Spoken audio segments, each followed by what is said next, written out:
Hey guys, good morning and welcome back to my channel. কেমন আছো তোমরা সবাই? আশা করি তোমরা সবাই ভালো আছো, সুস্থ আছো, আর আমরাও কিন্তু ভালো আছি আর সুস্থ আছি। আর আজ হলো মঙ্গলবার আর এখন বাজে সকাল 10:30। এখন থেকে আমি আমার ভিডিওটা স্টার্ট করে দিলাম। আর আজ আমরা ভেবেছিলাম বাড়িতে যাব, বাট আমাদের টোটোকেও আসতে বলে দিয়েছিলাম, কিন্তু দাদা ভাইরা এত পরিমাণে রিকোয়েস্ট করলো যে ওই জন্য আর যেতেই পারলাম না। আর মা এসেছিল, মা ভাই ওরা কিন্তু দুজনেই চলে গেছে, তার কারণ বাড়িতেও একটু কাজ আছে আর এই 3-4 দিন একসাথে থাকা হচ্ছে, তো এই জন্য মা ভাই চলে গেছে বাড়িতে বাইকে করে। আর আমরা যাব হচ্ছে কালকে সকালবেলা, একদম মর্নিংয়েই চলে যাব। আর আজকের ওয়েদারটা দেখলে সকালবেলা কিন্তু ভালো রোদ ছিল, কিন্তু এখন দেখছি একেবারে অন্ধকার হয়ে এসছে।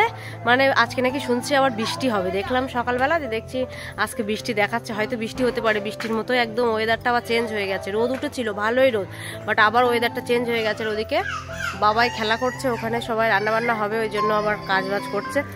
আর জানো তো, ঘুরতে আসলে সেভাবে ভিডিও পোস্ট করা হয় না, আর এখানে সেই হিসেবে নেটওয়ার্কও নেই। নেটওয়ার্ক দিতে হলে বাইরে যেতে হবে, আর তার ভিতরে এত লোকজন, আর একা মানুষ, আবার বাবাইকে সামলানো। বাবাই তো থাকে না, বাবাইয়ের সামনে থাকতে হবে, ও খেলা করবে। এই জন্য সেভাবে ভিডিও পোস্ট করতে পারিনি, যে একেবারে বাড়িতে যাবো একে একে সব কিছু এডিট করে তারপর তোমাদের সাথে পুরো সব ভিডিওগুলো, মানে কী করেছিলাম বিয়ে বউ ভাতের সবগুলো তোমাদের সাথে দেবো। আর আমিও আজকে সকালবেলা, এই ওয়েদার ঠান্ডা না, আর উঠলে বাবা একটুও চুপচাপ থাকে না। যে উঠেছিলাম তো 7:30-8টার দিকে উঠেছিলাম আজকে, আর উঠে দেখলে তো এখনও কিন্তু আমি কিছু মানে সেভাবে গোছাইনি। ভাবছি এবার যাবো স্নানে। সকালের ব্রেকফাস্ট হয়ে গেছে রুটি দিয়ে, আর কালকে সবজি ছিল কিছু কিছু, সেই সবজি দিয়ে রুটি দিয়ে খাওয়া হয়ে গেছে। এখন লাঞ্চের জন্য সব প্রিপারেশান চলছে। এবার আমি স্নান করব, আর ভাবছি বাবাইকে দেখি, বাবাইকেও স্নানটা দিয়ে দেবো। তো সারাদিনের ভিডিওটা তোমরা দেখতে থাকো, আই হোপ তোমাদের ভালো লাগবে, স্কিপ না করে দেখতে থাকো আর আমার সাথে থেকো সবাই। আর আজকে নাকি দুপুরের লাঞ্চে বানাচ্ছে, মানে এই জন্য আমাদেরকে যেতে দিল না, যে কালকে তো সব ওইসবই খাওয়া হয়েছে, স্বাদের জিনিস খাবার দাবার। নাকি আজকে কি বাংলাদেশ থেকে মাছ নিয়ে এসছে, ইলিশ মাছ, বাংলাদেশের যেটা ফেভারিট। আর এই পিসিমণিদের বাড়ি না একদম এখন মাঠের মাঝখানে, মানে আর কোনো বাড়ি নেই। এই পিসিমণিদের বাড়ি আর ওই সাইডে একটা বাড়ি, দুটো বাড়ি, আর চারিদিকে শুধু মাঠ। ওই সাইডে তো দেখেছো পুরোটাই সর্ষে বাগান, পুরো মাঠ। আবার এই সাইডটাও পুরোটাই মাঠ মাঠ, মানে মাঠের মাঝখানে একটা বাড়ি। ভয় লাগে না নাকি বুঝতে পারছি না, থাকে কি করে।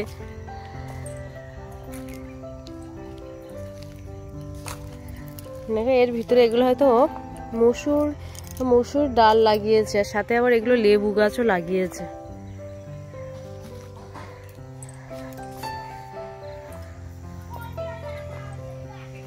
এই দেখো ছোট্ট একটা ডুমুর গাছ এখান থেকে কোথা থেকে এসছে, এসে দেখো আবার ডুমুর হয়েছে। দেখো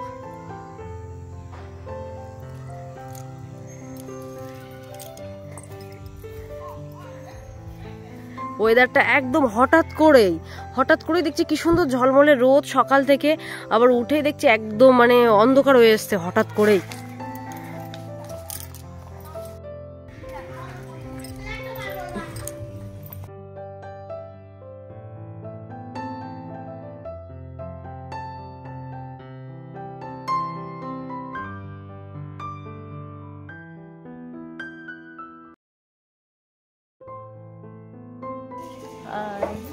একটা ব্ল্যাঙ্কেট দিয়ে দাও তো সবাইকে।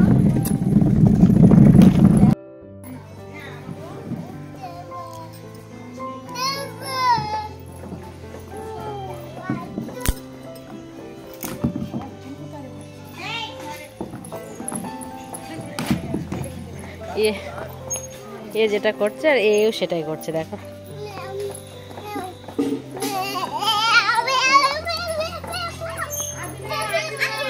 আবার চলে এসো।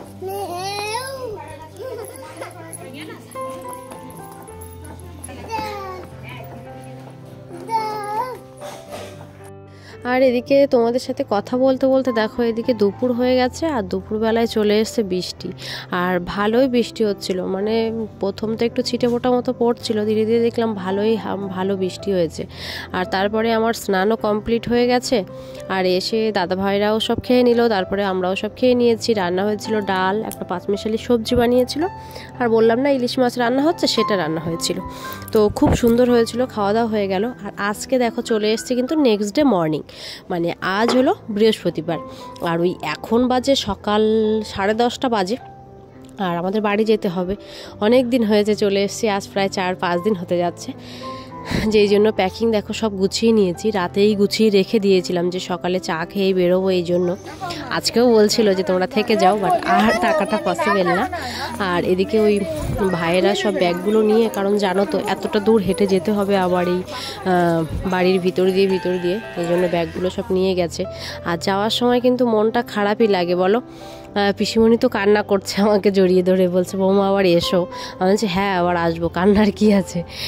কারণ দেখো যখন কোথাও যাওয়া হয় তখন কিন্তু মনটা বেশ আনন্দে থাকে, কিন্তু সেখান থেকে যখনই চলে আসা হয় তখনই কিন্তু এবার মনটা খারাপ হয়ে যায়। তো আমারও সেই একই রকম, ভালোই লাগছিল না। আর দিদিভাইরা কিছুটা পথ আমাদের সাথে গেছিলো আমাদেরকে ছাড়বার জন্য, খানিকটা পথ এসছে, ওই জন্য আরও ভীষণ খারাপ লাগছিল। আর তারপরে আমরা একা একা হেঁটে হেঁটে যাচ্ছিলাম। আর বাবাইকে ওর পিসিমণির কাছে দিয়েছিলাম, কিন্তু বেশিক্ষণ থাকলো না, আবার আমার কাছে চলে এসছে। আর তারপরে দেখো এই যে রেল লাইনটা হেঁটে ওই পাশে চলে গেলাম। আর ওদিকে দেখো টোটো দাঁড়িয়ে আছে আমাদের জন্য, অলরেডি সকালবেলা ফোন করে দিয়েছিলাম, টোটোও চলে এসছে। আমরা যে টোটোতে করে এসছিলাম আসার দিন সেই টোটোতে করেই আজ যাবো বাড়িতে। আর এদিকে ব্যাগগুলো সব দিয়ে দিয়েছি, আর বাবাও উঠে গেছে গাড়িতে। আর এত দূর হেঁটে এসছি না, ভীষণ কষ্ট হয়ে গেছে, কারণ অ্যাকচুয়ালি সেভাবে হাঁটার অভ্যাস নেই এতটা পথ, কারণ অনেকটা পথ হেঁটে আসতে হয়। মানে হাঁটা পথ তো মিনিমাম 20-25 মিনিট হাঁটতে হাঁটতেই টাইম লেগে যায়, এই জন্য এত পরিমাণে শরীর খারাপ লাগছে। আর সেদিন বিয়েতে গেছিলাম মন্দিরের ওই পর্যন্ত, ফির এতটা হেঁটে আসতে হয়েছিল। গেছিলাম এই 4-5 বার করে হাঁটার পরে না, আরও একা হাঁটলে একরকম, বাবাইকে কোলে নিয়ে হেঁটেছি, যে এই জন্য পার মাংসপেশিগুলো এত পরিমাণে ব্যথা হয়েছে কি বলবো। আর হাঁটতেই পারছিলাম না, বুঝতে পারছিলাম যে বাড়িতে গিয়ে হয়তো এবার শরীরটা খারাপ হবে। আর এদিকে গাড়িতে উঠে গেছি, আর দাদা ভাইরা সব টাটা বাই বাই করে চলে গেল, আর আমাদের গাড়িও ছেড়ে দিয়েছে। আর এদিকে এসে দেখছি যে গোপালনগর যে স্কুল, সেই প্রাইমারি স্কুলে ওখানে একটা খেলা হচ্ছে, বার্ষিক ক্রীড়া প্রতিযোগিতা হচ্ছে। আর সেখানের জন্য মিনিমাম রাস্তা এত পরিমাণে জ্যাম হয়েছিল, ওখানেই 40 মিনিট দাঁড়িয়ে থাকতে হয়েছিল। বাড়িতে পৌঁছে গেছি, বাড়িতে চলেও এসছি। আর বাড়িতে এসে জানো তো কত কাজ থাকে। এসে আগে ঘরটা লক করা ছিল, আগে ঝাড়ু লাগিয়ে নিলাম। ঝাড়ু লাগাতে শ্বাস চড়ছে। ঝাড়ু লাগানো হয়ে গেছে, ভাবছি এবার একটু স্নান করে আগে ফ্রেশ হয়ে আসবে। বাবাইয়ের কিছু জামা কাপড় হালকা হালকা রোদ আছে, যে ওগুলো আগে মেলে দিয়ে নেবো।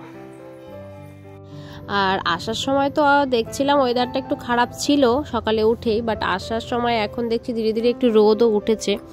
আর বাবাইয়ের তো আজ ওদের বাড়িতে যেসব জামা কাপড় ছিল সেগুলো তো আর ধোয়া হয়নি, পরপর শুধু পরিয়ে গেছি। ওই জন্য ভাবলাম রোদ যখন উঠেছে, কালকে ওয়েদার কি হবে বলা যাচ্ছে না, যে এই জন্য বাবাইয়ের আগে অনেকগুলো প্যান্ট শার্ট সব কিছু হয়ে গেছে।